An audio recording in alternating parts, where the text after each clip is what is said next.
लोकवृत्त मराठी, लोकशाहीचा खरा आवाज। प्रवक्ता अकॅडमीच्या जिल्हास्तरीय वक्तृत्व स्पर्धेत मालेगावची तनिष्का आहेर प्रथम।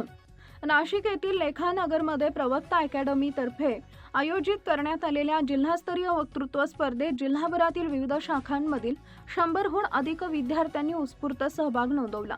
या स्पर्धेत प्रवक्ता अकॅडमी मालेगाव कॅम्पची विद्यार्थिनी तनिष्का आहेर हिनं प्रथम क्रमांक पटकवत LED टीव्हीचं पारितोषिक मिळवले, तर द्वितीय क्रमांक लेखानगर नाशिकचा निशांत काकडे, तृतीय क्रमांक पंचवटीचा वेदांत शेवाळे आणि चतुर्थ क्रमांक अशोक स्तंभचा राज मुकुंद महाजन यांनी पटकवला।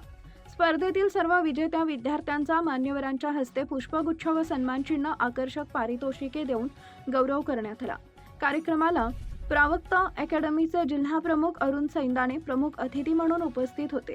तसेच सौरभ चंदन, मृणाल रणाळकर आणि स्नेहा बागडे यांची प्रमुख उपस्थिती लाभली।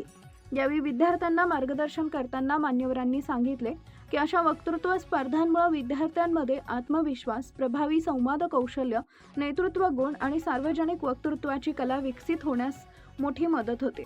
विद्यार्थ्यांच्या सर्वांगीण व्यक्तिमत्व विकासासाठी प्रवक्ता अकॅडमी सातत्यानं अशा उपक्रमांचं आयोजन करत असून या स्पर्धेला जिल्हाभरातून मिळालेला उत्स्फूर्त प्रतिसाद हा तिच्या यशाचा महत्त्वाचा भाग ठरला।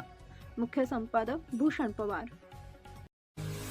महत्त्वाच्या बातम्या पाहण्यासाठी आमच्या लोकवृत्त मराठी न्यूज चॅनलला YouTube वर सबस्क्राइब करा आणि बेल आयकॉन प्रेस करा।